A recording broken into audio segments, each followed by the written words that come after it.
Allez, c'est parti, on va décortiquer deux outils qui ont littéralement tout changé dans le monde du dev. Qu'on soit déjà en plein dedans ou qu'on rêve de commencer à coder, ce qui va suivre, eh bien, ça pourrait bien transformer notre manière de travailler. Ah, ça parle à tout le monde, n'est-ce pas? Ce fameux dossier de projet avec des noms de fichiers qui deviennent de plus en plus désespérés. Version Final V2, Final V3. Et mon préféré, vraiment cette fois c'est la dernière. On est tous passés par là. C'est le chaos total. Mais heureusement, il y a une solution. Et elle est beaucoup plus simple. Et cette solution, la voici. C'est le fameux duo de choc Git et GitHub. Pensez à eux comme les super-héros qui viennent mettre de l'ordre dans le bazar. Ils ont été créés exactement pour ça, en finir avec la confusion et nous permettre de bosser de façon super fluide, que l'on soit seul sur son projet ou à 50. Bon, alors pour bien piger le truc, on va mettre la technique de côté une petite seconde. La clé, c'est une image, une analogie toute simple qui va rendre tout ça limpide. Alors voilà l'idée. C'est super simple. Imaginez Git comme votre machine à remonter le temps personnelle. Elle est là, sur votre ordinateur, et elle enregistre absolument chaque étape de votre projet.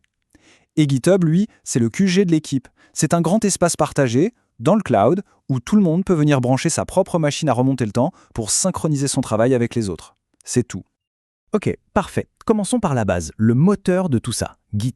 Comment ça marche concrètement, cette fameuse machine à remonter le temps perso? En fait, Git, c'est un petit programme qui tourne en arrière-plan sur notre machine. Son unique mission, garder un œil sur notre projet. Et à chaque fois qu'on lui dit « Ok, ça c'est bon », il prend comme un snapshot, une photo instantanée de tous les fichiers. Il est super méticuleux, il ne rate rien, et il construit comme ça un album photo complet de l'évolution de notre projet. Et le fonctionnement de base est super logique, en 3 étapes. 1. On crée ce qu'on appelle une branche. Imaginez que c'est une copie de notre projet, une sorte de dimension parallèle où on peut tester de nouvelles idées sans avoir peur de tout casser. 2. Le commit, c'est le moment où on prend notre fameux snapshot, notre photo. On dit à Git, sauvegarde-moi ça, c'est un point de repère important. Et enfin, 3. Le merge. Quand on est content de son travail dans la branche, on demande à Git de fusionner intelligemment ses nouveautés dans le projet principal. Et voilà. Ok, donc on a notre machine à remonter le temps qui tourne en local. C'est super. Mais comment on fait pour bosser à plusieurs? C'est là que le deuxième larron de notre duo magique entre en piste. GitHub. GitHub, pour faire simple, c'est un site web. C'est une immense plateforme en ligne où on va pouvoir stocker nos projets Git. Pensez-y un peu comme le Google Drive des développeurs. C'est la maison commune, le point de ralliement pour le code de toute l'équipe.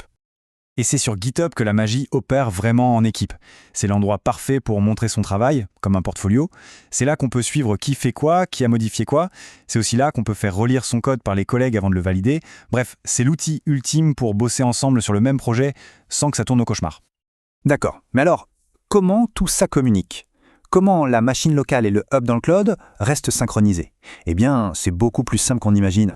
En gros, il y a 2 actions principales à connaître. Push et pull. C'est comme un jeu de ping-pong. Quand on a fini de travailler sur une partie du projet sur notre ordinateur, on fait un push. On envoie nos sauvegardes vers GitHub pour que les autres les voient. Et le matin, avant de commencer, on fait un pull. On tire, on récupère les dernières mises à jour des collègues. Push, pull. C'est ce va-et-vient constant qui fait que tout le monde est toujours sur la même longueur d'onde. Allez, petit récap, s'il n'y avait que 3 choses à retenir de tout ça, ce seraient les suivantes. 3 points, c'est tout. Premièrement, Git, c'est le type perso. C'est local, ça tourne sur notre machine et c'est notre filet de sécurité, l'historique complet de notre travail. Deuxièmement, GitHub, c'est la partie sociale, le hub pour l'équipe.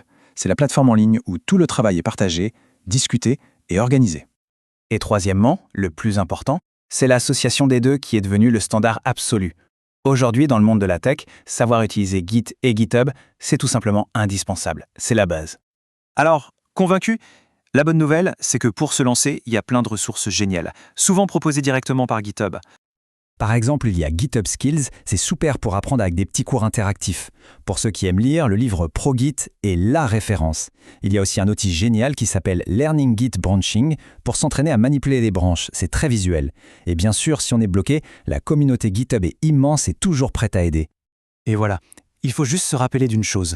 Tous les projets incroyables qu'on utilise aujourd'hui ont commencé par une toute petite ligne de code et un tout premier commit. Comprendre ces outils, ce n'est pas juste apprendre à classer des fichiers, c'est s'ouvrir la porte pour construire, collaborer et donner vie à ses idées. Alors, on commence quand ?